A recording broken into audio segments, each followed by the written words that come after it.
You must be at least 18 years of age to listen to the following podcast.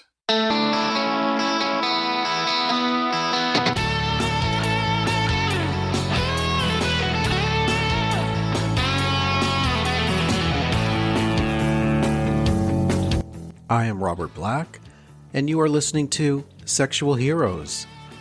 Before I introduce my guest for this episode, I want to make you aware that, unknown to me, throughout the interview, my voice was accidentally being recorded by a webcam microphone instead of my professional condenser mic. Although the quality of the recording is not up to the usual standard, I assure you the quality of the interview most certainly is. My guest, Buck Angel, is an award-winning adult film actor, filmmaker, entrepreneur, activist, and perhaps most importantly, an educator. Over the years, he has tirelessly shared his story of becoming and living as a man with a vagina. He has appeared on television talk shows, traveled all over the world speaking to live audiences. He has appeared in documentaries and in his own YouTube videos, and he's even given podcast interviews like the one you're about to hear. Through his public speaking, he teaches us not only what it truly means to be a man, but what it truly means to be yourself. Buck Angel, thank you for being on Sexual Heroes today. Wow, thanks for having me. I totally appreciate it. Being a sexual hero is kind of like, I feel like it's a little bit much for me. I don't know, sexual hero, but I think it's awesome that you have this podcast. Thanks, but I'm kind of surprised to hear you say that. Nobody's ever referred to you as a sexual hero before? No, they haven't actually. I think, they haven't. You know, I'm all over the place with my work, I think. As you know, I started in pornography, but I think kind of going more into mainstream, people sort of push the sexual aspect of my work to the side a lot. You know, people have a hard time talking about sex. Yeah, I noticed that. It's so weird, isn't it? It's so weird. Yes. Yeah, if they didn't have a problem talking about sex, then I probably wouldn't be having this podcast right now. No, this is true, my friend, and that's why this podcast is so important. Yeah. Yes, thank you. When I started the podcast, well, actually, I had started it back in 2008, and then this year I decided to reboot it. And you were one of the first people that came to mind, actually, as somebody that I wanted to interview. But I didn't because I thought, he'll never give me an interview for my, little podcast. And so I put it off. And I have asked other people to be guests representing, different gender identities. Many people decline or they simply don't respond because they're not interested in representing or educating. Right. And then recently I said to myself, oh, fuck it, write to him. What's the worst he can do? Say no or not respond. That's right. But within minutes, you responded and you said, absolutely, and you would not miss an opportunity to educate. Right. That's right. And obviously, education has been a big part of your life. At what point did you realize, you know what, this is kind of my mission? You ended up answering questions over and over again, I'm sure, to explain yourself. And then at some point you must have said, I don't mind answering these questions over and over. In fact, I kind of like doing it. When did that happen? First, I want to comment on the fact that you reached out to me, which is it's huge for me, for anybody to reach out to me and say, I would like to hear your voice. So that being said, I just appreciate you even seeing me and hearing me. And I don't want to ever be that guy that's not accessible. It's very important in my work that I don't sort of become famous enough that I cannot be talking to everybody and anybody that reaches out to me.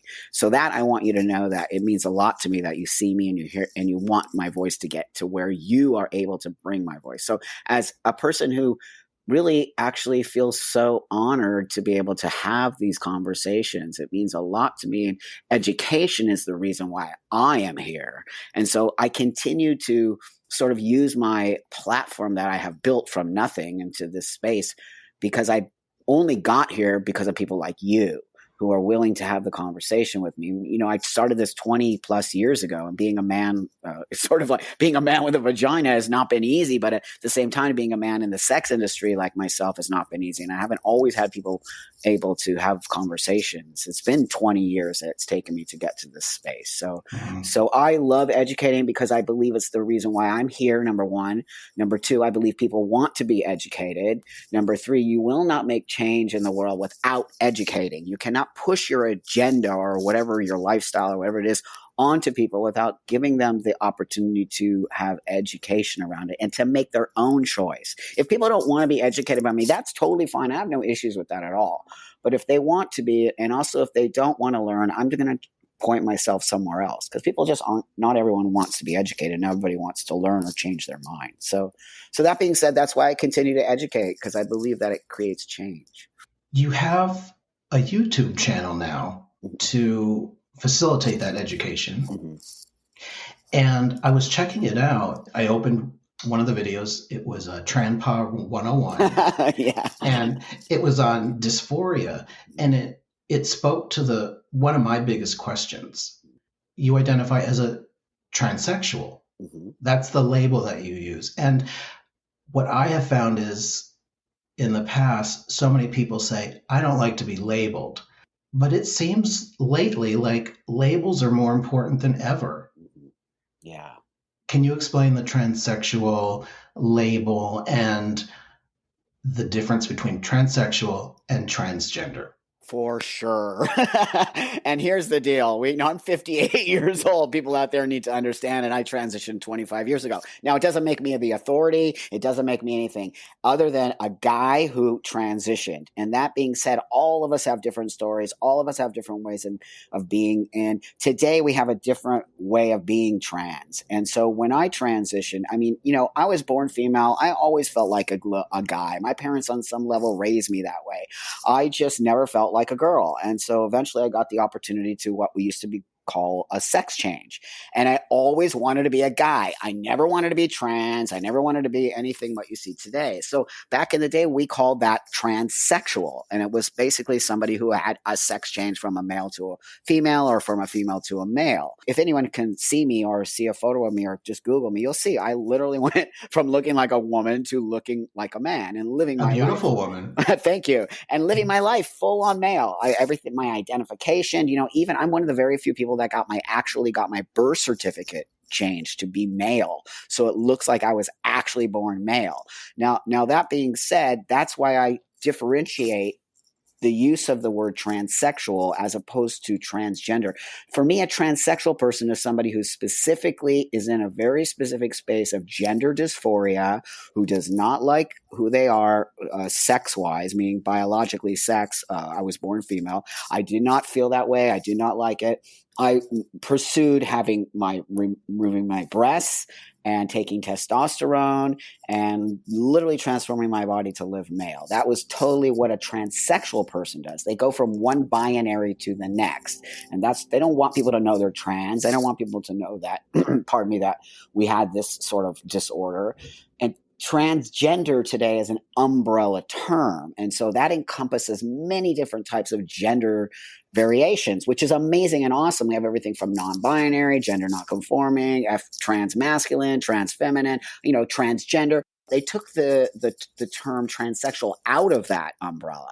And so that sort of made me go, well, wait a minute, you're taking the medical necessity people who are transitioning for an actual real medical need out of this whole umbrella. That sort of upset me on some level, because I felt like when they were saying it was derogatory, they're saying that the word transsexual is derogatory. Could you imagine that it's antiquated?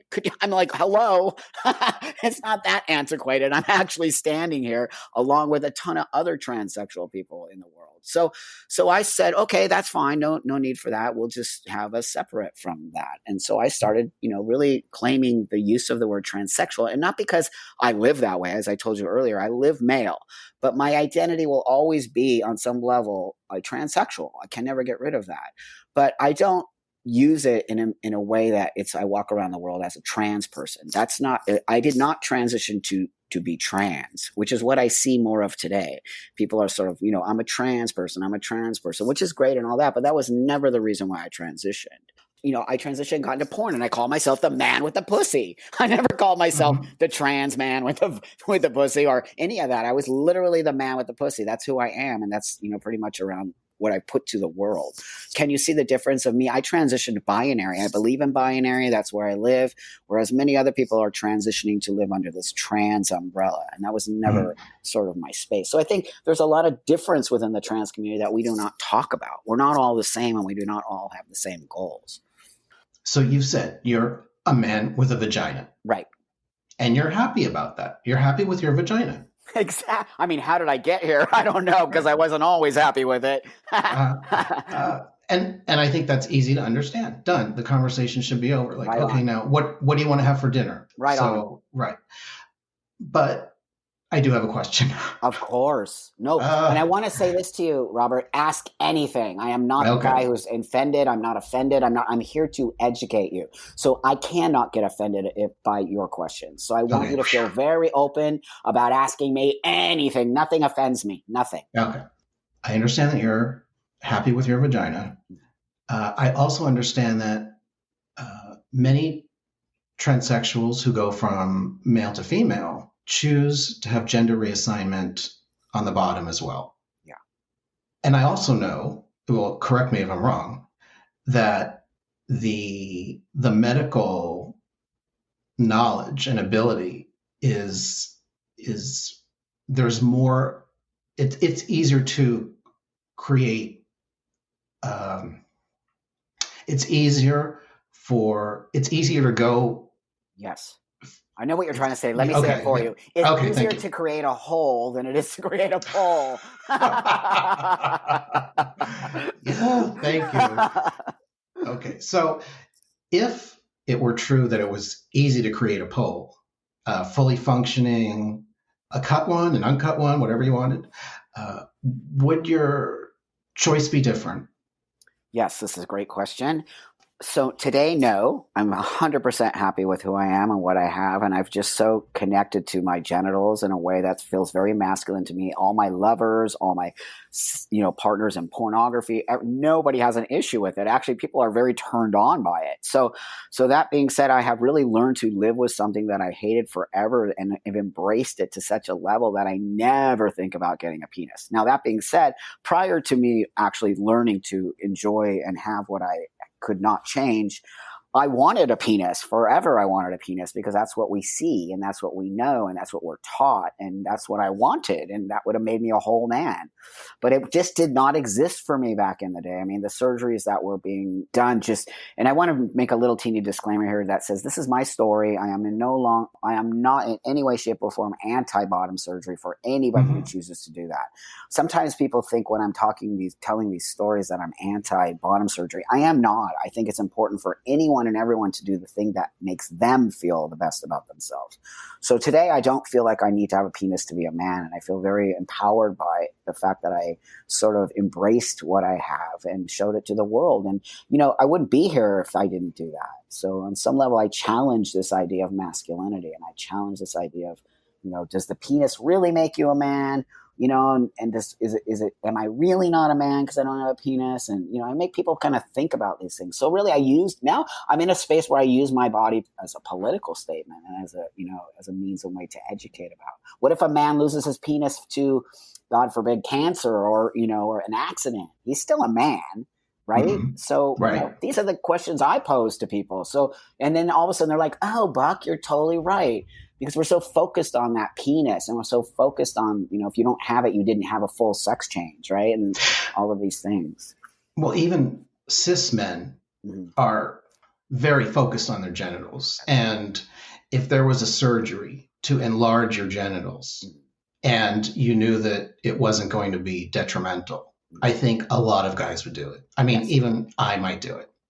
If I can make mine 2 inches bigger, I probably wouldn't be on this podcast with you right now. I'd be out like having a fundraising car wash or something. Right on.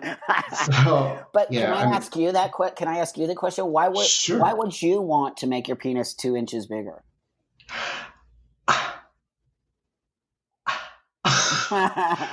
Love it. Because okay, so I've done a lot of porn, Mm-hmm. and I have a decent sized dick, but it's not like a monster dick. Mm-hmm. And I have worked with other porn actors that have a monster dick. It's just it's going into like hyper masculine overdrive. It's I don't know any guy that wouldn't want to go, would, walk into the locker room at the gym and be able to take off his towel and have the kind of dick that would make everybody's mouth drop. Right. Like, I would love that. I think it's a fantasy that a lot of guys have. Well, 100% they do. I think a lot of women have that same fantasy, to be honest with you, because we look at dick as this powerful thing. It's the end all be all of power. And that's why my vagina is so powerful, because I also flipped that idea that my vagina can be just as powerful as your penis. So I know that we have been sort of pushed into this idea, and you wanting to have that extra gigantic, huge size penis or cock is also something that you have been sort of told makes you more masculine. So we all have this idea of our masculinity being sort of structured around the size of our penis. I mean, look at sex toys. Mostly gay sex toys are gigantic, huge penis, and everything is oversized. That's going to be another podcast episode. Right on. We love size. I mean, I get it. It feels good. It's not just about the size. It does feel good when it does something is thicker or fatter or even possibly longer.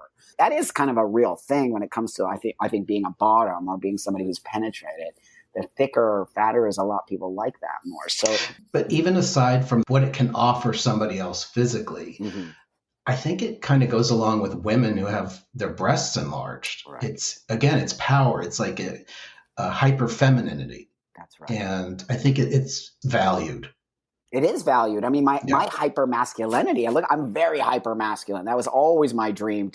I didn't want to just be sort of like a twink guy. I wanted to be like, Tom of Finland. That was my dream, to be as masculine as possible. I think I sort of achieved that on some level. And so that in some level also gives me power. It does. I think people see my masculinity as powerful. I was watching your documentary a couple of days ago, and one of the things that I could identify with, I could really relate to, was when you talked about this, about wanting to have that Tom of Finland look, that masculine look. And that is something that one of the reasons why I wanted to do porn, I wanted to be able to project that image, get into leather, right, flannel shirt, the boots. Yeah. I wanted to be photographed that way and remembered that way.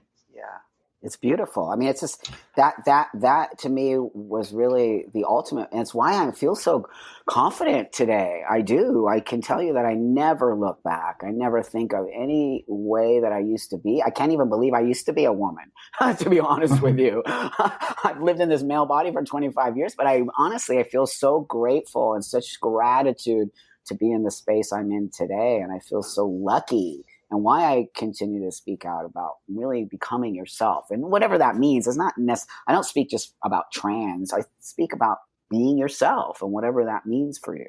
When you're educating audiences, let's talk about your audience. Is there a difference? Do you notice a difference between the knowledge level and ability to understand and be empathetic? A difference between your gay, lesbian, and bisexual audience as compared to a heterosexual audience? Yeah, good question. I'm in all of those all of those spaces. So that being said, today there's a lot happening in the transgender movement that is not necessarily pro me.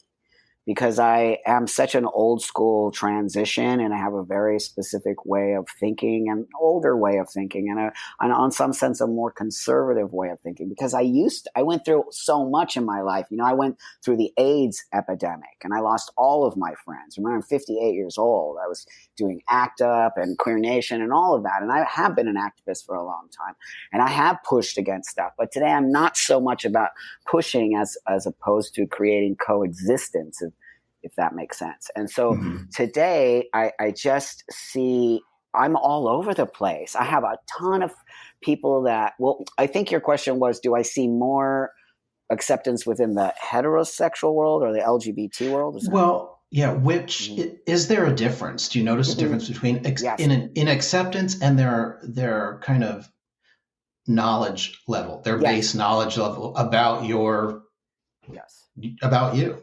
Yes. And so today, because I do activism outside of pornography, and so, I'm really concerned with youngsters, and I'm concerned with the youth of the trans movement and what's happening there. So I speak out a lot about that, and that has nothing to do with my sex work. So there's that. And then, so that really pertains, I think, more to the heterosexual world. And they listen, and they are, I have a lot of heterosexual fan base on some level, not necessarily with my sex work, but more with my educational work. And I think people, because of my being transitioned for so long, I think people see me as sort of a more conservative, or more of a way that they could learn from me without me being insulted, because a lot of people in the trans community don't want to educate. They say stuff like, it's not my job to educate. And I'm like, what? Of course it is your job. How else will people even understand us? Well, no, they should go Google. I go, but how are they going to get the right information? It is your job. If you want people to understand you as a gay man, if you want people to understand you as a gay woman or a trans person or anything, or even if it's a pornographer, you must take that time to educate. That's firmly what I believe. So in my sort of trans world, there's this idea that we don't need to educate. And I do not believe that. And so I get a lot of pushback, because I do spend a lot of time with what we call now cisgender people, which again, I don't use that terminology. And so I feel like there's this, we're creating divides in our community against the sort of straight world. And I that's not how we're going to move forward. We have to coexist, and we have to educate. So I see a difference coming from most definitely from the more hetero straight world, like non-LGBT. They are nice to me, and they are willing to talk to me, though I do get hate from there. But I get hate also from the LGBTQ community on some level, because they look at me as somebody who's a representation, right? I'm sure, Robert, you understand that, being in the sex business. It's like we now are this representation. No, we're not.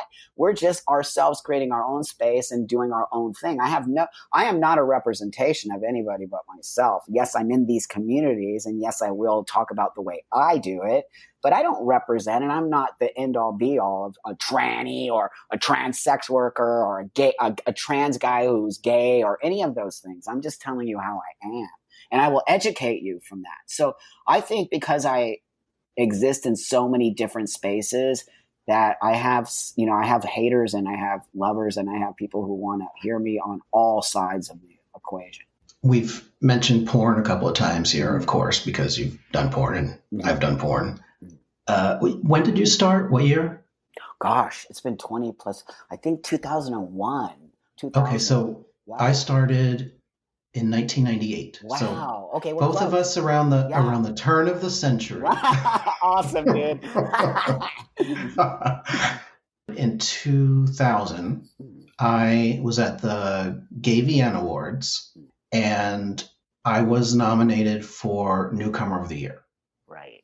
People outside the porn industry don't realize how incredible that is. Right. It was so, it just blew my mind that I was on the list of Newcomers of the Year. And people in the industry take those awards very seriously. Oh my gosh, they do. Yes. And I get it. I mean, outside the industry, the Academy Awards are a big deal in the mainstream film industry. And if you're a salesperson, and you get a Salesperson of the Year award, it's a big deal because it feels good to be recognized, and not everybody gets that recognition. So to be singled out, it really feels great. In 2007, you got the AVN Transsexual Performer of the Year award. Tell me about what that was like for you. So first, I totally know what you're saying. And congratulations on that, because it isn't. I mean, you're going against a lot of talent, and so to be singled out is a big deal. It means you're at the top of your game in an industry where there's a lot of people doing this. So it really does mean a lot. And so when I got nominated, I was the first trans male to ever be nominated for this award. I still am the first to ever have won that award in 2007. And so that being said, it was out of left field. There was no way I was going to win that, dude. I mean, I was up against like the hottest trans women out there. And you know how, they take that stuff seriously too. It's not a joke. And you don't want to get on the bad side of a trans woman who actually spent millions of dollars on her dress. And like, I show up in leather, dude. I'm just like, whatever. And then I won, and it was like, what? I mean, yeah, it's just, to this day, I can't even believe I still won that award. It's such a huge honor. And I'll be honest with you, it changed my career within the industry, but not so much outside of the industry, because, those are like B2B awards on some level. But it is huge for me to have won that award. And it really just put me on the map. Do you remember that guy I think Mickey Ski is his name? He did. Oh, yeah. Yeah, Mickey. So he's a friend of mine. But when I first came into the industry, he told me the other day, he said, dude, when you first came into the industry, we were all disgusted. We were like, when you put your finger down your throat and emulate that, you're going to barf. they were all like, ew, this is gross. It's disgusting. And that's pretty much what all the gay industry did to me. And then he said, but you blew us away. You blew me away. I said to myself, there's no way this is the most disgusting thing I've ever seen. This is weird. And he said, but you did it. What you did was hot and sexy and amazing, and nobody would have ever. And so I think on some level, I was lucky enough to break through this idea that I used to be a woman, but my sexual space is very masculine. And people were not expecting that. They were expecting this woman, right? They were expecting a woman with a beard who's going to do this thing. So I think what I got lucky is that people saw my masculinity and my sex, and they saw that I was really, giving off this space that never had been seen before, ever. And I went up against a lot of odds, people just not pushing against me. The industry hated me. They did not. So that just flipped once I won that award. People started saying, okay, maybe he has something here. Maybe we are. And I have a lot of respect in the industry. People are just amazing to me. The industry, it really is a business. People are proud of products that they put out. That's right. Performers, every scene I ever did with a performer, everyone on the set was always concerned about the quality of the product. So I have to say, we do have crappy studios, quote unquote, out there, and we do have crappy porn. But I have to tell you that within the gay space, which is where I lie, is there is that quality control. Gay, just being gay anyway. Go to a gay man's house. Watch how gay men dress. The gay men are on the top of the game when it comes to that stuff. So of course their pornography is going to be slick too. So I'm so happy that I slid myself into the gay male space, because that's quality as far as I'm concerned. I just feel like there's quality, and not to say that straight porn doesn't have quality. Of course it does. But I think that there's just a different way of looking at it. And maybe there's the consumer, straight male consumer base is totally different than the gay male consumer base. The gay male consumer gay men expect something, where I think straight men do not necessarily expect anything. They just want to get off. I personally see the difference in that, I guess, quality control, or what we're putting out there. So I respect that, because even for me, I want to put out quality. I don't want to put out crap. And I want to, even with my products that I make, I want to make sure everything is up, to the best of my ability to create things that really change people's lives for the better. I work with a number of the bigger studios, and I would say overall, the actors were treated very well. We had a good time on the set, except for maybe once or twice. I got a couple of stories, but so I'm curious, Was there a difference in shooting gay porn or working for a gay studio versus working for a straight studio? Were the standards the same on production wise and the way they work with their models? Oh, totally. And that's because I worked for high-end studios, right? So I worked for Titan, Mm-hmm. which was a really great set, and I had such a great shoot, and everybody was so, I shot that movie, Cirque Noir, for Titan, I think around 2007 or maybe 2009, something like again, I was the first trans man to ever be in a major studio gay porn. And that just blew everybody's mind too. I got so Mm-hmm. much hate mail for that. I got such hate mail from gay men. They were so disgusted. Wow. Yeah, it was crazy. But I always look at those things as an educational space for me. So that was, again, I'm putting stuff in people's faces. But then I worked, I think, with Evil Angel, being one of the more straight studios. They were amazing, like just so on the ball. Everything was great. All the actors, all the the people at the camp, everyone. Nobody freaked out on me, because again, there I am in a set that no one's ever seen. I remember the first time I shot with us in a sort of straight space, and I shot a scene with a transsexual woman. So me and a trans woman shot. So totally weird. It had never been done before. So the trans woman still had a penis, right? And I have a Mm-hmm. vagina. And so, but I look very masculine and she looks very feminine. And I remember the camera guy was just like, he's like literally going down us as we're having sex. And then he's like, "I'm sorry, Buck, I just have to stop for a minute." I'm like, okay, he's going to freak out right now. And he goes to me, "Dude, I've been shooting porn for 30 plus years. This literally just blew my mind," because the camera's going down and he sees a penis going into a vagina. But then when he scans up, the penis is on the other side and the vagina is on the other side. And I blew the dude's mind so hard. But he was laughing and cool, and we were just so cool about it. But it was just like, those are the kind of things I've had to deal with. That never had anyone shooting porn 30 years, but he wasn't mean and he wasn't a dick, and he was just like super. This is totally blowing my mind, dude. So it was kind of that kind of stuff is what I have dealt with. But I can tell you that not in any studio or shooting anything, everyone's just been super awesome to me. And not, even if people didn't want to shoot, they wouldn't. Gay men in the early time, no gay man would shoot with me at all. They wouldn't touch me. I could not find any talent. It was so difficult. Yeah. Nobody would touch it. Are you kinky? 100%. Oh.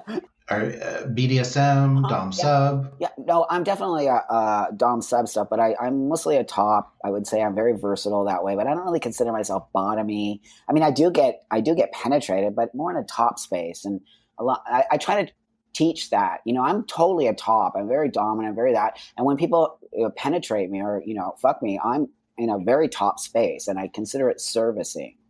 I'm being serviced at that time. So yeah, I was really hardcore into the leather scene for a while, but sort of moved out of it. You mentioned gender politics. Gender politics is the top of the thing that's happening today. Are you kidding me? It's what everybody talks about. Define gender politics. Well, for me, I think a lot of it comes down to this biology doesn't exist. That's a very political statement. So now there's this idea that biology is a social construct. And I'm going to disagree with that until you can factually show me that that's true. How we say assigned female at birth now. We say assigned male at birth. I disagree with that. I was not assigned anything. I was actually born a female, biologically female. I will never, and this is what's happening. This is politicized as far as I'm concerned. So that's, that's gender politics right there. Yeah. Did you know that? Do you know people are actually arguing about biology now?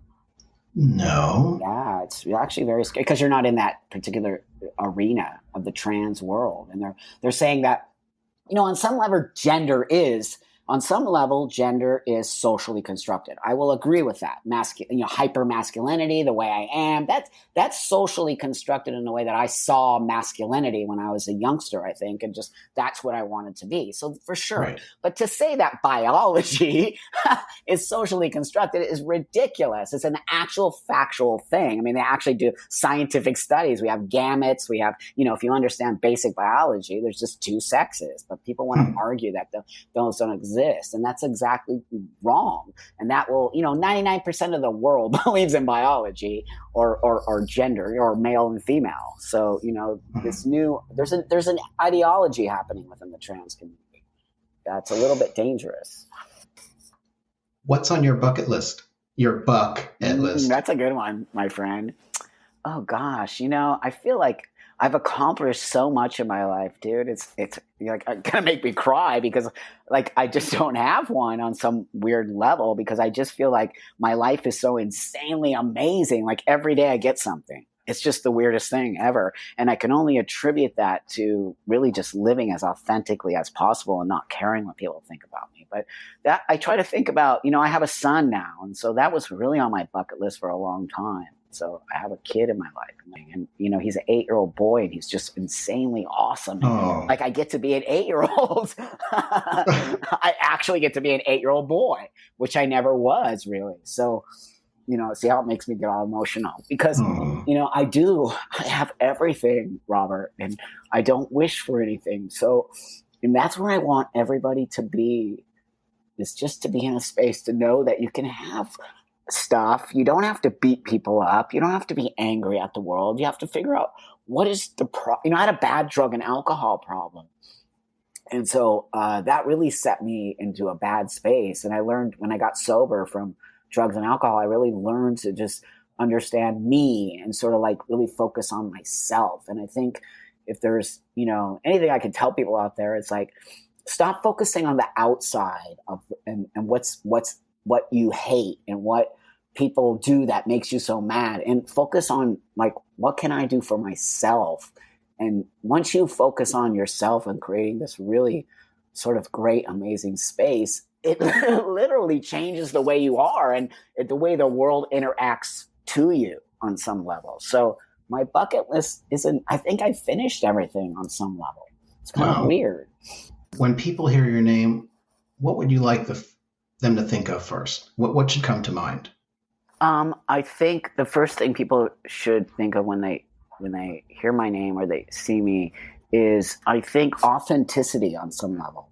Even though I'm not really big on that word, but I think when they see me, they see someone who literally lives their life without any like looking back. Or, I don't make any apologies anymore. I just live my life. That's really what I want even the youth to see. I think the youth are struggling a lot today.